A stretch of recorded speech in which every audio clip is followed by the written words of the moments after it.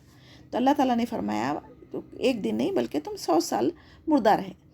جب انہوں نے اپنے کھانے کی طرف دیکھا تو کھانا خراب نہیں ہوا تھا، یہ انگور اور انجیر شیرہ تھا. اور اپنے گدھے کو دیکھا تو وہ بوسیدہ ہڈیاں بنی پڑی تھی. تو اللہ تعالیٰ کیسے زندہ فرماتا؟ جو بکھری ہوئی اور بوسیدہ ہڈیوں کو اس کو بتایا ہے یہاں پر. تو جب اللہ کا حکم ہوا تو بوسیدہ ہڈیاں ایک دوسرے کے ساتھ جڑنے لگی اور ڈھانچہ بن گیا. ڈھانچے پر گوشت اور رگیں، پٹھے اور کھال پہنا دی گئی. جب فرشتے نے اس کے نتنے یعنی ناک میں پھونک ماری تو اللہ کے حکم سے گدھا زندہ ہو کر آواز نکالنے لگا. جب یہ سب اپنی آنکھوں سے دیکھ لیے تو کہنے لگے اللہ تعالیٰ ہر چیز پر قادر ہے. اس کا علم تو مجھے پہلے ہی سے تھا، لیکن اب میں نے اپنی آنکھوں سے دیکھ لیا تو اپنے زمانے کے تمام لوگوں سے زیادہ علم اور یقین والا ہو گیا. حضرت عزیر رضی اللہ تعالیٰ عنہ اور کھانے کو 100 سال تک خراب ہونے نہیں دیا اور گدھے کو بوسیدہ کر دیا. اس سے ہمیں کیا پتہ چلتا؟ اللہ تعالیٰ جس کو چاہے حفاظت کرے اور جسے چاہے فنا کرے. تورات کے عزیر علیہ السلام نے حافظ ہونے کی وجہ سے دوبارہ لوگوں کو لکھائے پڑھائے، جس سے لوگوں کو یقین ہو گیا کہ یہ ضرور اللہ سبحانہ تعالیٰ کے بیٹے ہیں. نعوذ باللہ. قال ابراہیم رب ارینی کیف تحیی الموتی قال ولم تؤمن قال بلی ولکن لیطمئن قلبی قال فخذ 4 من الطیر فصرهن الیک ثم اجعل علی کل جبل منهن جزءا ثم ادعوهن یاتینک سعیا واعلم ان اللہ عزیز حکیم. اور حضرت ابراہیم علیہ السلام نے کہا اے میرے پروردگار مجھے دکھا کہ تو مردوں کو کس طرح زندہ کرتا ہے. اللہ تعالیٰ فرمایا کیا تمہیں ایمان نہیں؟ تو حضرت ابراہیم علیہ السلام نے کہا یقیناً ایمان تو ہے تیری ذات پر، مگر دل کی تسلی کے لیے تاکہ دل کو تسکین حاصل ہو جائے. اللہ سبحانہ تعالیٰ نے فرمایا 4 پرندوں کو لو اور اپنے ساتھ اس کو کچھ دن رکھ لو. جب وہ گھل مل جائیں گے اس کو ذبح کر کے اس کے ٹکڑے پہاڑوں پر مکس کر کے رکھ دو. جب تم ان کو پکارو تو وہ دوڑ کے آئیں گے. تو جان رکھو اللہ تعالیٰ غالب ہے اور حکمت والا ہے. اس آیت میں زندہ اور موت کا دوسرا واقعہ ہے جو ایک نہایت جلیل القدر پیغمبر حضرت ابراہیم علیہ السلام کی خواہش اور ان کی اطمینان قلب کے لیے دکھایا گیا تھا تاکہ علم الیقین سے عین الیقین حاصل ہو جائے. جب ابراہیم علیہ السلام نے اللہ کے حکم سے 4 پرندے لے کر اپنے ساتھ کچھ دن رکھ لیے، ان کے نام رکھ لیے، پھر اس کے بعد وہ ان سے مانوس ہونے کے بعد ان کو ذبح کیا، 7 پہاڑوں پر ملا کر ان کے ٹکڑے رکھ دیے. پھر جب ان کے نام لے کر پکارے تو ہر جانور کا ٹکڑا اپنے اپنے سر سے آ کر ایسے لگ رہا تھا اللہ کے حکم سے کہ پھر وہ زندہ ہو گئے. اس آیت سے ہم کو تسلی ملتی ہے کہ اگر ایک ایماندار کے دل میں اگر کوئی شیطانی وسوسہ پیدا ہو تو اس پر پکڑ نہیں ہوگی. اللہ تعالیٰ فرماتے ہیں اے میرے گناہگار بندو میری رحمت سے نا امید نہ ہو، جو دل سے سچی توبہ کرنا چاہے ان کے تمام گناہ معاف فرماتا ہے. مثل الذین ينفقون اموالهم فی سبیل اللہ کمثل حبۃ انبتت 7 سنابل فی کل سنبلۃ 100 حبۃ واللہ یضاعف لمن یشاء واللہ واسع علیم. جو لوگ اپنا مال اللہ سبحانہ تعالیٰ کی راہ میں خرچ کرتے ہیں اس کی مثال اس دانے جیسی ہے جس میں سے 7 بالیاں نکلیں گی اور ہر بالی میں 100 دانے ہوں گے. اللہ تعالیٰ جسے چاہے بڑھا چڑھا کر دے. اللہ تعالیٰ کشادگی والا ہے اور علم والا ہے. الذین ينفقون اموالهم فی سبیل اللہ ثم لا یتبعون ما انفقوا منا ولا اذى لهم اجرهم عند ربهم ولا خوف علیہم ولا هم يحزنون. جو لوگ اپنا مال اللہ سبحانہ تعالیٰ کی راہ میں خرچ کرتے ہیں پھر اس کے بعد نہ احسان جتاتے ہیں نہ ایذا دیتے ہیں، ان کا اجر ان کے رب کے پاس ہے، ان پر تو نہ کوئی خوف ہوگا نہ وہ اداس ہوں گے.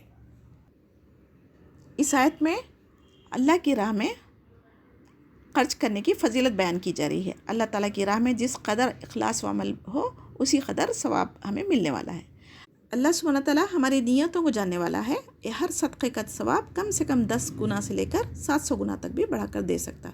صدقہ خیرات اور جہاد کے لیے اپنی ضرورت سے زیادہ جو مال ہے خرچ کرنے کا حکم دیا گیا یہاں پر. اور کسی کو اگر کسی محتاج کو کسی غریب مسکین کو اگر ہم صدقہ خیرات دیتے ہیں تو پھر اپنی زبان سے ان کو تانے دے کر تکلیف دے کر اپنے صدقوں کو ضائع نہ کریں. اور کیونکہ کسی کی بھی عزت نفس کو جب تکلیف ہوتی ہے تو اللہ سبحانہ تعالیٰ ایسے صدقے کو قبول نہیں کرتا، تو اپنے صدقوں کو ضائع نہیں کرنا چاہیے. قیامت والے دن اللہ تعالیٰ 3 آدمیوں سے کلام نہیں فرمائے گا. اس میں سے ایک احسان جتلانے والا اور دوسرا ٹخنوں کے نیچے پائجامہ یا تہبند لٹکانے والا مرد اور تیسرا سودے کی وقت جھوٹی قسم کھا کر دھوکہ دے کر اپنا مال بیچتا۔ ان تینوں قسم کے لوگوں کو اللہ سبحانہ تعالیٰ قیامت کے دن نظر رحمت سے بھی نہیں دیکھے گا اور نہ ان کو پاک کرے گا، نہ ہی ان سے کلام کرے گا۔ ایسے لوگوں کے لیے اللہ تعالیٰ دردناک عذاب تیار کر رکھے ہیں۔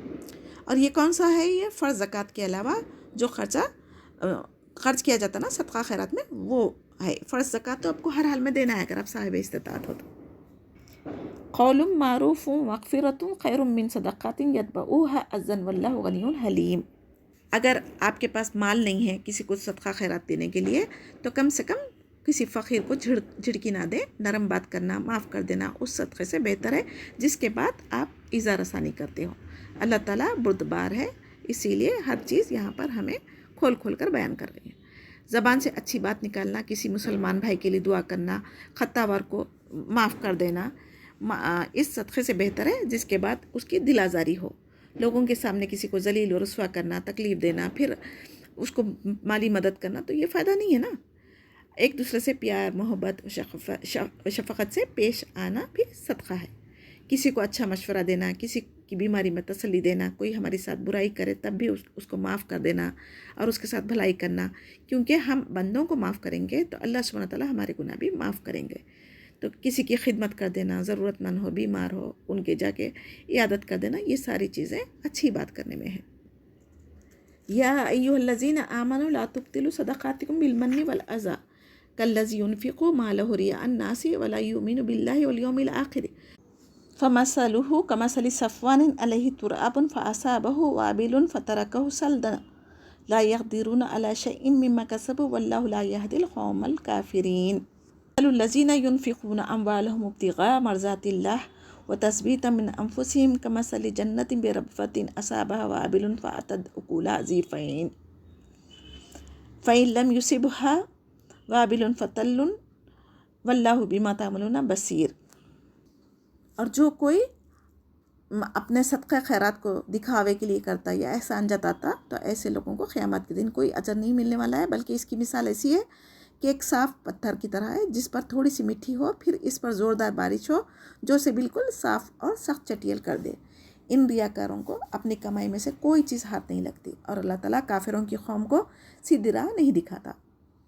تو اس میں ہم ایمان والوں کو نصیحت کی جا رہی ہے، زیادہ زور دیا جا رہا ہے کہ اپنے صدقات و خیرات کو احسان جتلا کر، تکلیف دہ بات کر کے ضائع نہ کر لیں۔ ایسا کرنا اہل ایمان کا شیوا نہیں ہے، بلکہ یہ منافقوں کی علامت ہے۔ ریاکاری کے لیے خرچ کرنا، دکھاوا کرنا، فوٹوز لے کے سوشل میڈیا پہ اپلوڈ کر دینا، یہ سب چیزیں ریاکاری میں آ جاتی، جو اللہ تعالیٰ کو خوش کرنے کے بجائے لوگوں کو خوش کرنے کے لیے ہم کرتے نا، تو یہ اللہ کے پاس قبول نہیں ہونے والا ہے۔ جو صدقہ خیرات، زکوٰۃ، فی سبیل اللہ، جو مال بھی ہم خرچ کریں گے وہ حلال کمائی سے ہونا چاہیے اور پاک صاف ہونا چاہیے۔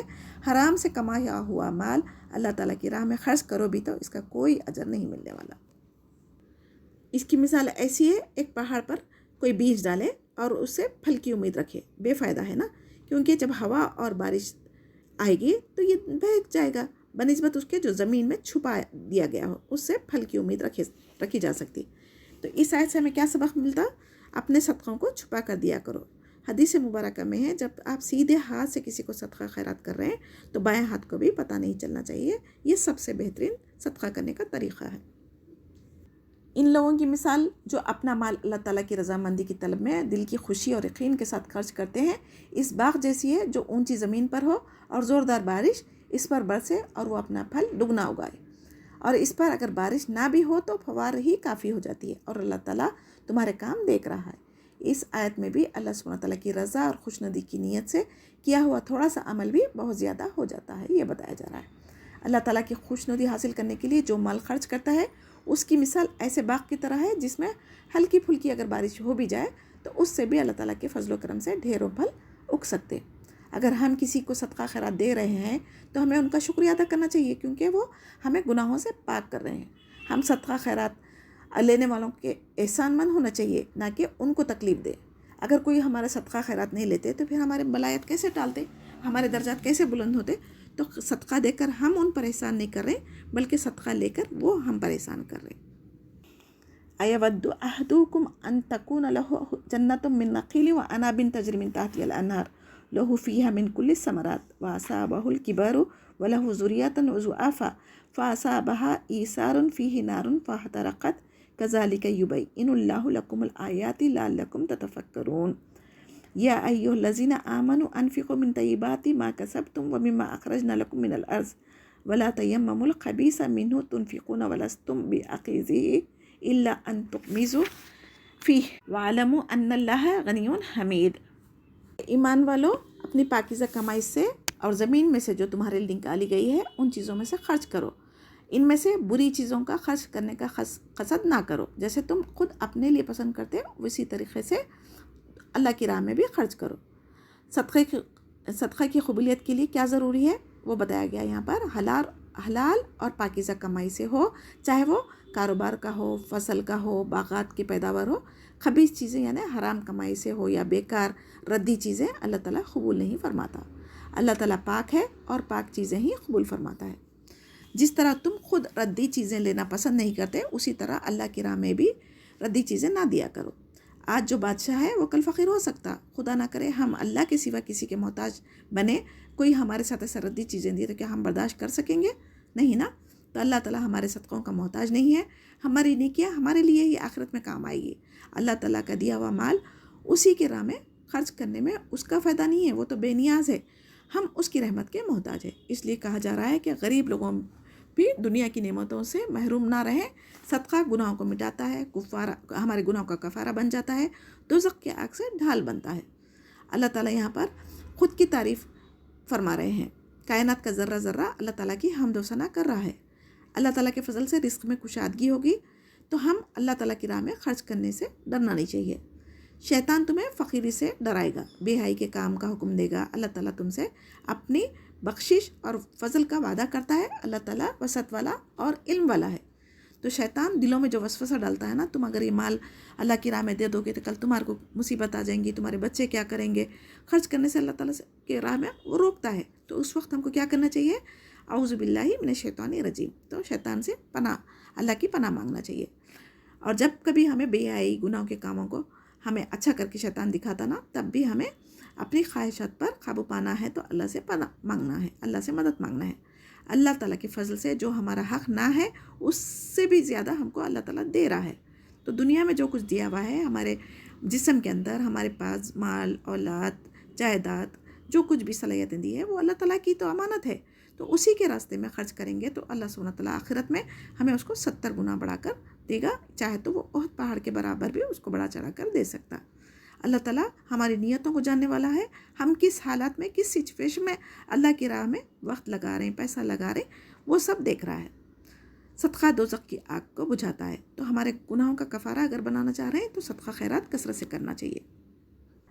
الشیطان یعدکم الفقر ویأمرکم بالفحشاء واللہ یعدکم مغفرۃ منہ وفضلا واللہ واسع علیم یؤتی الحکمۃ من یشاء ومن یؤت الحکمۃ فقد اوتی خیرا کثیرا وما یذکر الا اولو الالباب وما انفقتم من نفقۃ او نذرتم من نذر فإن اللہ یعلمہ وما للظالمین من انصار ان تبدوا الصدقات فنعما هي وان تخفوها وتؤتوها الفقراء فهو خير لكم ويكفر عنكم من سيئاتكم والله بما تعملون خبير ليس عليك هداهم ولكن الله يهدي من يشاء وما تنفقوا من خير فلأنفسكم وما تنفقون إلا ابتغاء وجه الله وما تنفقوا من خير يوفى إليكم وأنتم لا تظلمون۔